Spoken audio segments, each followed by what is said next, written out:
Dear student, जेपीआईसी digital study में आपका स्वागत है। 11th हिस्ट्री के अंतर्गत आज आपका टॉपिक है मेसोपोटामिया के अस्तित्व को खोजने का प्रयास। मेसोपोटामिया के अस्तित्व को खोजने का प्रयास किन माध्यमों से, कैसे इसके अस्तित्व को खोजा गया। जैसा कि इसके पहले के टॉपिक में आप जानते हैं कि इतिहास का पुनर्निर्माण किया जाता है पुरातत्वविदों के द्वारा, धार्मिक रचनाओं के माध्यम से भी इतिहास का पुनर्निर्माण किया जाता है, अतीत की घटनाओं को खोजने का प्रयास किया जाता है। बहुत सारे माध्यम होते हैं, बहुत सारे फैक्टर होते हैं जिनको विविध माध्यमों से उस इतिहास की घटनाओं को खोजने का प्रयास किया जाता है। तो जैसा कि पहले भी जान चुके हैं आप, पुरातात्विक स्रोतों के द्वारा, पुरातत्वविद के द्वारा इतिहास को खोजने का प्रयास किया गया था। कभी कभी कुछ चीज़ें हमें धार्मिक रचनाओं पे भी निर्भर रहना पड़ता है जब कोई साक्ष्य नहीं मिलता, लेकिन जैसे ही पुरातात्विक साक्ष्य मिलता है, ऐतिहासिक साक्ष्य मिलने लगता है, हमें उन धार्मिक रचनाओं के संदर्भ में चर्चा करने की आवश्यकता कम पड़ जाती है। उसका रीज़न क्या है? इतिहास जैसे विज्ञान है, किसी चीज़ की विशेषता अपनी प्रयोगशाला की कसौटी में परखता है, अगर वो तब भी सही उतरता है तभी उस वस्तु को सही मानता है। तो ऐसे में इतिहास भी जो है अपने इतिहास की घटनाओं को, उन घटनाओं का विश्लेषण करता है तथ्यों के आधार पे। अगर वे तथ्य सही माने पाए जाते हैं, तथ्यात्मक चीज़ें होती हैं, तो वो सही ऐतिहासिक विषय वस्तु बनती है। धार्मिक रचनाओं में भले उल्लेख मिलता है, लेकिन इतिहास अपने नज़रिए से, अपने तरीके से, अपने कह सकते हैं कि जो उसकी अपनी एक कसौटी है, अगर उस पर अगर खरी कोई घटना उतरती है तभी वो विषय वस्तु इतिहास की विषय वस्तु के रूप में परिणित होती है।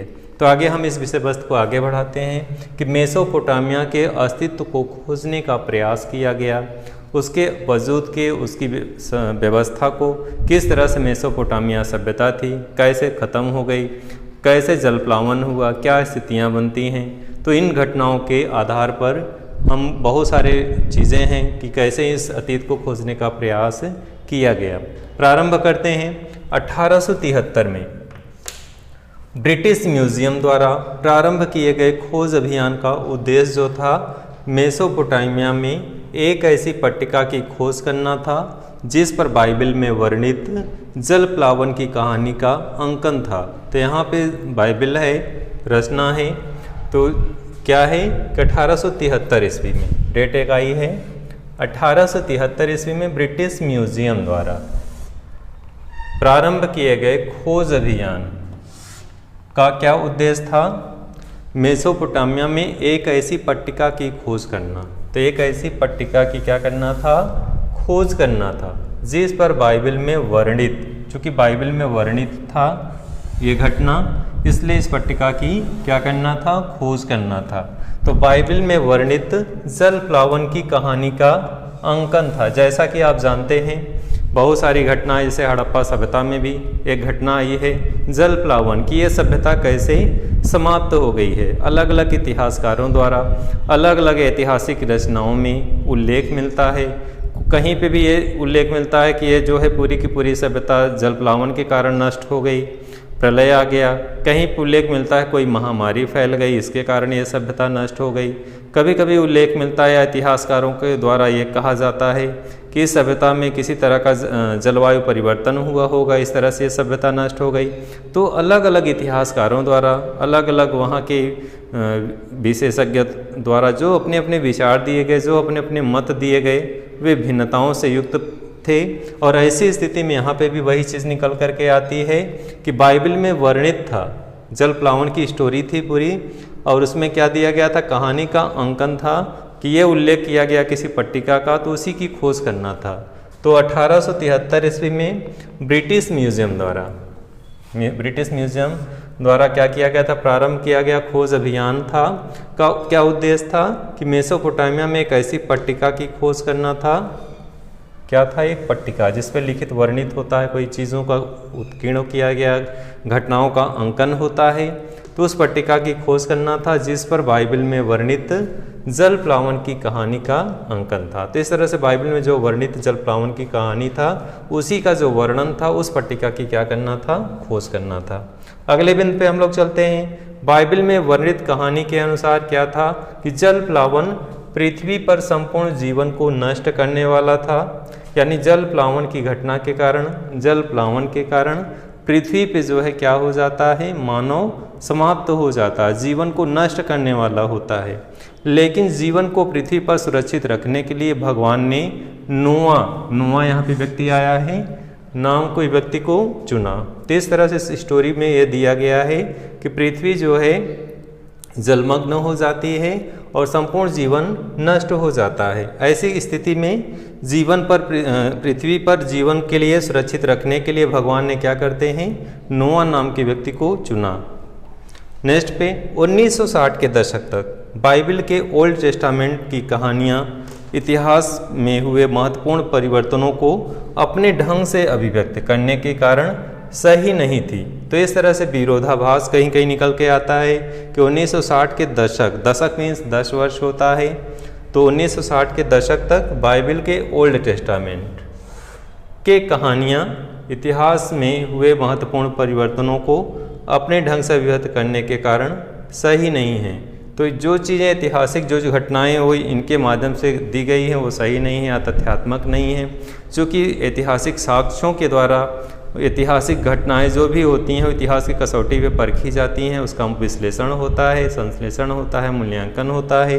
तो इन चीज़ों के आधार पे कह सकते हैं कि इन रचनाओं की जो चीज़ें थी वो तथ्यात्मक होते हुए भी प्रमाणिक नहीं कह सकते हैं। 1960 के दशक में बाइबल के ओल्ड टेस्टामेंट की कहानियाँ इतिहास में हुए महत्वपूर्ण परिवर्तनों को अपने ढंग से अभिव्यक्त करने के कारण सही नहीं है। ये चूँकि अपने आधार पर इस कहानी को अपने अनुसार अभिव्यक्त करती हैं, तो जो ऐतिहासिक कसौटी के आधार पर ये सही नहीं है। कुछ समय पश्चात पुरातत्व तकनीकें अत्यधिक उन्नत हो गई। पुरातात्विक तकनीकें उस टाइम चूँकि उन्नत अवस्था में नहीं थी।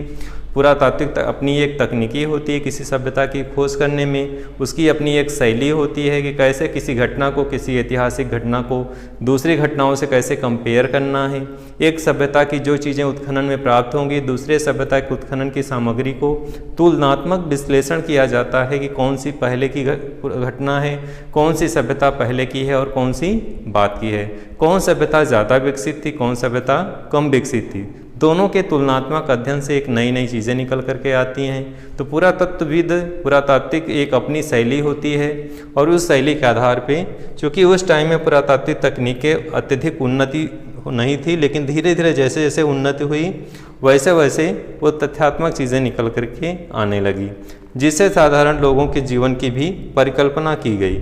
फलतः पहले तो जो एक आध्यात्मिक सुपर पावर के रूप में कोई चीज़ व्यक्ति को दिखाया जाता है, कोई घटना को दिखाया जाता है, लेकिन जैसे जैसे पुरातात्विक सामग्री उत्खनन में आई या पुरातात्विक तकनीकी जो है विकसित हुई, वैसे वैसे लोगों के साधारण जीवन की परिकल्पना भी की जाने लगी। जो भी सुपर स्टोरी लिखी जाती थी बाइबल में, अन्य रचनाओं में, लेकिन जब अब पुरातात्विक तकनीकी डेवलप हो गई तो सामान्य जीवन के एक नागरिक, एक मजदूर, एक कृषि कैसे कार्य करते थे, उनका व्यापार कैसे था, किस तरह से अपना जीवन यापन करते थे, इन घटनाओं पे लोगों को जानकारी प्राप्त होने लगी। इन चूँकि धार्मिक रचनाओं में बहुत बढ़ा चढ़ा के या कह सकते हैं बहुत ऐसी चीज़ें लिखी गई जो सुपर पावर था, बहुत ज़्यादा एक हीरो, सुपर हीरो के रूप में दिखाया गया था। लेकिन सामान्य जीवन शैली को जानने के लिए जैसे जैसे तकनीक विकसित हुई वैसे वैसे सभ्यताओं के विषय में हमें तथ्यात्मक जानकारियाँ प्राप्त होने लगी।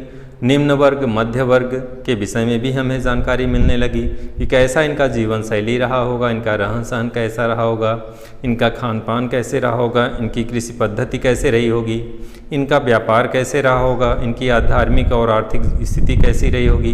विविध पहलुओं की जानकारी हमें पुरातात्विक तकनीकी के माध्यम से ज्ञात होने लगा। चूँकि पहले पुरातात्विक तकनीकी नहीं थी, इस कारण हमें इन धार्मिक रचनाओं पे चूँकि निर्भर रहना पड़ता था। प्राचीनतम जो स्टोरी लिखी जाती थी, क्या कह सकते हैं मेसोपोटामिया के अतीत की खोज की घटनाओं को हम इन रचनाओं के माध्यम से अध्ययन करते थे।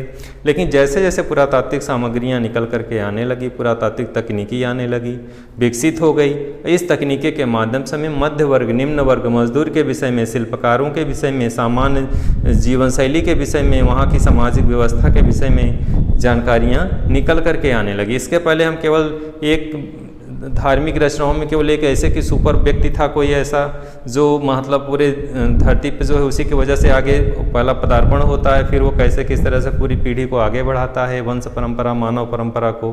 तो एक तो ये स्टोरी है बढ़ा चढ़ा के लिखी जाती है, लेकिन जैसे जैसे पुरातात्विक तकनीकी विकसित हुई हमें सामान्य लोगों के विषय में भी जानकारी प्राप्त करने का अवसर मिला। इतिहास को भी उसको अवसर मिला कि किस तरह से सामान्य लोगों के जीवन को भी, घटनाओं को भी आम लोगों तक प्रस्तुत किया जाए, इतिहास का विषय वस्तु बनाया जाए। तो यहाँ पे भी वही चीज़ थी। इसी क्रम में आगे बढ़ेंगे कि मेसोपोटामिया के अतीत की खोजने का प्रयास किस तरह से किया गया, और फिर धार्मिक रचनाओं के माध्यम से, और फिर आगे चलकर किस तरह से पुरातात्विक तकनीकी विकसित हुई और बहुत सारा विषय वस्तु बढ़ता गया, बहुत सारा विषय वस्तु विस्तृत हो गया और हमें व्यापक ज्ञान प्राप्त करने को मिला। इसके पहले केवल एक स्टोरी बहुत ही महत्वपूर्ण या बढ़ा चढ़ा के जो चीज़ लिखी जाती थी उसी के विषय में जानकारी मिलती थी और विषय वस्तु उससे छूट जाती थी। लेकिन जैसे जैसे तकनीक विकसित हुई हमें अन्य विषय वस्तु की भी जानकारी प्राप्त होने लगी। इसी क्रम में आगे बढ़ेंगे। मेसोपोटामिया का ये तो स्टोरी था ऐतिहासिक। अब हम आगे बढ़ेंगे, मेसोपोटामिया का भूगोल के विषय में कुछ जानकारी का अध्ययन करेंगे। जैसे मेसोपोटामिया वर्तमान इराक में है, भौगोलिक विविधताओं से संपन्न देश है। भौगोलिक विविधता क्या होती है, जैसे एग्जाम्पल के थ्रू समझाते हैं। भारत में भौगोलिक विभिन्नता है, कहीं पे मैदानी क्षेत्र है, कहीं पहाड़ी क्षेत्र है। जैसे उत्तर भारत जो है ये पूरा मैदानी क्षेत्र है, इसके बाद पहाड़ी क्षेत्र भी है, दक्षिण में आप जाएंगे पठारी क्षेत्र है। तो भारत का जो, जैसे भारत में भौगोलिक विभिन्नताएं पाई जाती हैं, वैसे यहाँ पे मेसोपोटामिया यानी वर्तमान इराक में जो ये प्लेस है यहाँ पे भी भौगोलिक विविधताओं से ये संपन्न देश था। इसी क्रम में आगे है मेसोपोटामिया का पूर्वोत्तर भाग। मेसोपोटामिया का पूर्वोत्तर भाग में क्या था, ये हरे भरे ऊंचे नीचे मैदान तथा वृक्षादित पर्वत श्रृंखलाओं के रूप में विस्तृत था। तो इस तरह से कह सकते हैं ये हरे भरे मैदान थे, ऊंचे नीचे पर्वतीय क्षेत्र था, इन चीज़ों से युक्त था। इसी क्रम में आगे है कि इसके उत्तरी भाग में स्टेपी घास के मैदान पाए जाते थे। उत्तरी भाग में क्या पाए जाते हैं, स्टेपी घास के मैदान। पूर्व में दजला नदी तथा उत्तर सहायक नदियाँ पहाड़ी क्षेत्रों में के लिए परिवहन के कार्य करती थी। तो इस तरह से जो पूर्व में दजला नदी थी तथा इसकी सहायक नदियाँ किसका कार्य करती थी, पहाड़ी क्षेत्रों में परिवहन का कार्य करती थी। इसी क्रम में इसका जो दक्षिणी भाग था रेगिस्तानी था और इसमें यहीं पर जो है क्या हुआ था, इस स्थान पर ही शहरी जीवन की स्थिति थी, यहीं पे जो है लेखन कला की शुरुआत हुई थी। तो इस तरह से आपने मेसोपोटामिया के अतीत के खोजने का प्रयास किस तरह से किया, उसका भौगोलिक स्वरूप था। इस वीडियो को विषय वस्तु स्टूडेंट यहीं समाप्त करते हैं। अगले विषय वस्तु के साथ फिर से मिलते हैं। धन्यवाद।